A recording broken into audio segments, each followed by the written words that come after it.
खुलुमबाय स्टुडियाव दं आं उदांस्रि मोसाहारि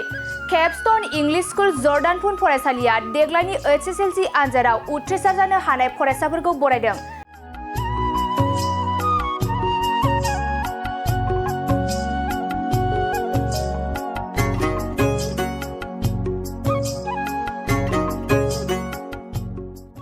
बे फरायसालिनिफ्राय HSLC आनजादाव गासै सेथि मासि आवग्रिनो हादों 17 फरायसाफोरा लोगोसे 9 फरायसाफोरा नैथि मासि आवग्रिनो हादों होननानै फोरमायदों। बिमा-बिफानि गाइडजों बयनिबो प्रार्थनाजों मानि दा जोङो 26 जनावहाय 17 जना फार्स्ट डिभिजन थांदों ओमफ्राय 3 फार्स्ट डिभिजन थांनो ओरैनो पॉइंट 33 बिदि नांबावगौमोन। दा इनिफ्राय 9 जना सेकेन्ड डिभिजन थांदों ओमफ्राय 6 जना बिसोर स्टार मार्क्स मोनदों ओमफ्राय बाखिया सिम्पल फार्स्ट डिभिजन बिदि जादों आरोखि। खौरांनि गेजेरजों वाइस प्रिन्सिपाल मेरी बसुमतारीजों लोगोसे बे फरायसालिनिनो एडमिनिस्ट्रेटर नमल दैमारी बिथांमोनहा लोगोसे खौरांनि गेजेरजों फोरमायना होबावोदि बुंनो थाङोब्ला बे फरायसालिनि फोरोंनाय आरो दिथा होनाया जोबोद मोजां होननानै बेनिखायनो जाय गार्जेन एबा दिथागिरि बिथांमोनहा गाव गावनि फिसाफोरखौ मोजां शिक्षा लाहोनो थाखाय बे फरायसालियाव मुं थिसनफैनो हागोन होननानैबो फोरमायदों खौरांनि गेजेरजों। दिनै नोंसोर मिडिया पार्सनफोरखौ गासिबो हामबाय होनदों। दा दिनैनि जोंनि बे प्रग्रामा सेकेन्ड बेट्सनि जोंना फेलिसिटेसन प्रग्राम बियो मोनसे। एक्चुअलि देग्लाय बुंनो थाङोबा आरो जोङो थांनाय बोसोराव जोंनिया 18 जनाव जोङो 17 जना फार्स्ट डिभिजन जादों। सासे जोंना सेकेन्ड थांदों बे गोग्गानाय बाथ्रा। आरो देग्लायबो आं ओरैबायदि एक्चुअलि बेबायदि आनएक्सपेक्टेड बुंनांगौ जाहैदों आरोखि देग्लाय। माने बिसोरो बुंनो थाङोबा वर्स्ट बेट्समोन आरोखि। जोंनि इसोरनियाव सब समाय जोङो प्रार्थना गाबदों आरो बेजों लोगोसे जोंनि गासै प्रिन्सिपालनिफ्राय लानानै गासिबो साबजेक्ट टिचार्सफ्रा हरनि 11टा 12टासिम बिसोरो साबजेक्ट वाइज SSनि MILनि इंलिसनि बेबायदि गासैबो मोनसे रुमावहाय बिसोरो आसि थुबाय थादों गथ'फोरखौ बिदि गाइड खालामबाय थादों आरो। नोंसोर मालाब्लाबो गुबुन जायगायाव खोनाफेरनाय नङा जे जोङो ICU जुदि होनना बुङोबा इन्टेनसिभ केयार इउनिट जुदि होननानै बुङोबा जों हस्पिटालाव खोनायो।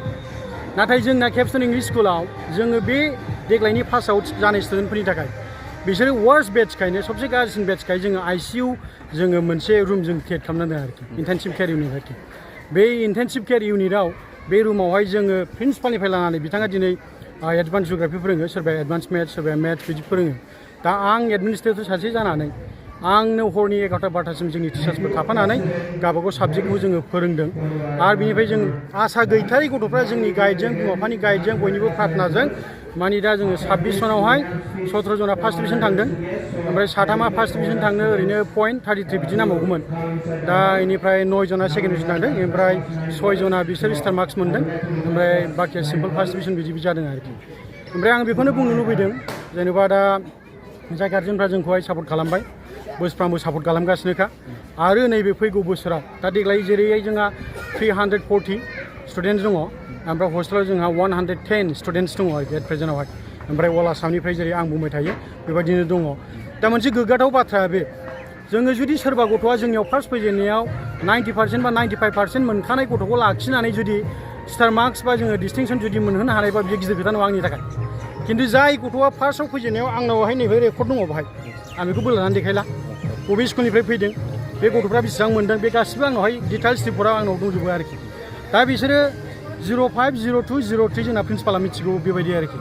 दा नोङो बेबायदि गथ'आ क्लास 9आव फैजेननायाव जाय गथ'आ दिनै मोनसेबो साबजेक्ट पास नङामोन बर'जों बर' लाखिलायदो होननानै जोंखौ रिकुवेस्ट खालामनायाव बे गथ'फ्रा दिनैहाय दासिमबो बे बोसोरनैनि गाइडआवनो जुदि स्टार मार्क्स जुदि लाखिनो हादोंबा जों सोरबा गथ'खौ जुदि क्लास 6, 7आव जुदि जों गाइड खालामनो मोनोबा बा 6, 7निफ्राय जों जुदि गाइड खालामनो मोनोबा जों बे गथ'फोरखौ जों माबायदि रेंक लाखिहोनो हागोन बा पार्सेन्टेज जों स्क'र खालामहोनो हागोन बेबायदि आरोखि। ओंखायनो आङो माने सारा जोंनि बर'आनो जा बा नन बर'आनो जा आं बयखौबो जास्ट खावलायदों जोंनो सान्सो जोंनो सार्भिस होनो थाखाय सान्सो जोङो सार्भ खालामगोन हल हार्टेडलि जोंनि टिचार्सआ क्वालिफाइड जोंनि गासिबो साबजेक्ट टिचार्सफोर क्वालिफाइड। जोंनिया बिल्डिं गैया एट प्रेजेन्टआव जोंहा एडमिनिस्ट्रेटिभ ब्लक जोङो लुगासिनो दा 100 फिट बियो नै जुनाव जोंहा कमप्लिट जाहैगोन। जों खालमासि डाइनिं हल जों मोनसे नेसनेल बा इन्टारनेसनेल स्टेन्डार्डनि आङो अलरेडि आर्किटेक्सार हमखाबाय जाय जुदि डाइनिं हलाव जायोबा माने गथ'फ्रा फांखानि सुबिदा मोनो बिनिफ्राय फेसिलिटि मोनो ओमफ्राय गथ'फ्रा न'आव मोजां जोंनि गार्जेनफोर बाय सोरबाया 17 बोसोर EM जानानै सोरबाया प्रेजेन्टआवहाय जोंनि BTRनि EMनि फिसा फिसौफ्रा बाय दंफैजोबो मोजां फेमिलियाव जानानै थानानै बिदि बायरा जिरायाव जाफैनायखौ जोंबो एसे लाजिनाय मोनो आरोखि। बेनिखायनो जोङो देग्लाय एडमिनिस्ट्रेटिभ ब्लक कमप्लिट खालामखांबानो जोङो डाइनिं हलनि प्लानिं खालामदों। नेक्स्ट इयारावहाय जोंहा मोजां डाइनिं हल फैगोन दा जोङो आरो बिनि उनाव जोङो क्लासरुम ब्लक जों लुनो नागिरदों जों रावनिफ्रायबो सापर्ट मोनाखै इयुनाव दासिमाव जोंखौ गार्जेनफ्रा एफा एनै सिमेन्ट बस्थानि हेफाजाब होगासिनो दा जोंनि रिजाल्ट मोजांनि थाखाय आरोखि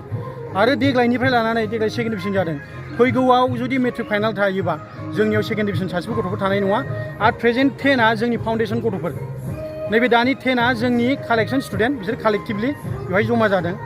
दानि 9आ जोंनि बेच गथ'फोर दा बिसोरनिफ्राय आरो जोंनियावहाय सेकेन्ड डिभिजन स्टुडेन्ट थानाय नंला गासिबो फार्स्ट डिभिजन जालांजोबगोन आरोखि बेनिखायनो आं बयखौबो माने जोंनो जाहाथे गावनि गथ'फोरखौ फोरोंनो थाखाय खाबु होयो बेनि थाखाय आं बयखौबो खावलायदों आरोखि नैबे नोंथांमोननि फरायसालिया जिहेतु डाइस कड दंखायो हिसाबै बबे फरायसालिजों रेजिस्ट्रेसन खालामनानै एग्जामखौ लिरो सार जोंनिया सिगाङाव जोंहा डाइस क'डआ जोंनिया बोसोरनै जाबाय मोननाया ओमफ्राय जोंनि स्कुला एलिमेन्टारि एन्ड हाइ स्कुल जोंहा पारमिसन जाजोब्बाय आरो बिनिफ्राय जोंहा रेजिस्ट्रेसन जाजोब्बाय ओमफ्राय जोंहा डाइस क'ड नाम्बाराथ' जोङो दा आथिखालाव जोङो बे CRC दानि क्लास्टर रिसार्च जेनेबा सेन्टार बा बै पार्सना जुदि खालामोमोन मास्टारफ्रा टिचार्सफ्रा दानिया बिदि खालामला दानिया जोङो दिल्लीनिफ्रायसो मोनो जोंनि डाइस क'डखौ दा गभर्नमेन्टआ मोनसे प्लानिं खालामदों जे जाय स्कुलफ्रा डाइस क'ड गैया बिसोरखौहाय दोनथ'नायनि प्लानिं खालामगासिनो दङ जोबोद गोब्राब जाबाय जोंनि स्कुला दा पर्टेल सेटुआव जोङो सोजोब्बाय जोंना पाटगाव हायार सेकेन्डारिनि जोङो बिसिनि एप्लिकेसन जों लिरोमोन खिन्थु दानि जोङो दे 9आव फरायबाय थानाय गथ'नि रेजिस्ट्रेसनखौ जोंनि स्कुलनि दारैनो जों खालामगोन जोंहा रावनिबो एप्लिकेसन नांला मानो होनबा जोंहा क'ड नाम्बार मोनबाय आरो बेजों लोगोसे जोंनियाव दा गोबांथार स्कुलनिफ्राय जोंनियाव दा एप्लिकेसन लानो थाखाय जोंनाव दा हांख्रायफैदोंसो जोङो एसे डिस्टार्ब मोनदों इयुनाव जेनेबा बिसिनि ब्लकफ्रा गुबुन गोजाननि खिन्थु बिस्रा पारमिसनबो गैया डाइस क'ड नाम्बारबो गैया बबेबा कसुगाव बबेबा गसाइगाव बबेबा नोङो जेनेबा चिरांनि दा जों बिसोरखौ जुदि लाफायोबा जोंना एप्लिकेसन होनानै पर्टेल सिटआव जुदि सोयोबा माबायदि जागोन जों बेखौ दा अफिसारफोरजों रायलायगासिनो दङ आरोखि बेनिखायनो जोंहा जोंनि रेजिस्ट्रेसन खालामनायनि थाखाय जोंहा खुनु माबा नांलिया गुबुननि एप्लिकेसन नांलिया जोंहानो अन जाजोब्बाय आरोखि दा मा खावलायहरनो सारा गार्जेनफोरनिसिम जिहेतु नैबे फरायसालियाव एडमिसन लाफैनो थाखाय मा खाबु दं नैबे फरायसालियाव बेवहाय जोंहा जेनेबा दा जोङो आर्ट दङ जेनेबा ड्रयिं होनदो आर्टखौ बिदि होनना बुंबा आर्ट होनोबा अनेक थांबाय मिउजिकखौ जोङो होदोंमोन दा जोंहा टिचारनियाव एसे अभाब जानानै दङ बेजों लोगोसे जोंहा डान्स टिचार जों बाहाय दङ बेनिफ्राय जोङो ओरैनो बायदियाव बे मोसानाय गेम टेमाथ' गासिबो थांफाजोब्बाय बेफोरो नन स्कलास्टिक एजुकेसन हिसाबै जोंहा बेफोरखौ लाफाजोबनांगौ जायो दा समावहाय जोंनि गार्जेनफ्रा जेनेबा इसिबां फाइनान्सियेलि माखासे साउन्ड नङा दा बिथांमोना दिनै न' मोजां नुदोंबाबो स्कुलावहाय इसिबां थाखा फैसा गारनो थाखाय बांद्राय एग्रि जाथ'वा दा मथा मथि जोंनि गार्जेनफ्रा ओरैबायदि कपारेसन खालामगासिनो लकेलनिबाबो गोजाननिबाबो इनफ्रास्ट्राक्चारखौ नायाबालानो क्वालिटि एजुकेसन मोननायखाय बिथांमोनहा दिनै फैदों आरोखि दा थिग बेबायदिनो देग्लायथ' दाबो एडमिसना सोलिगासिनो देग्लायबो आरोखि सोरबाया जुदि दासिमबो गुबुन स्कुलाव एडमिसन लाथ'वाखैबा ओरैनो जास्ट बबे स्कुलाव थांबावनो बबे स्कुलाव थाङोबा आंनि गथ'खौ मोजां गाइड खालामनो हागोन बेबायदि जुदि होननानै बुङोबा दिनै जोबोद खुसिनि दिन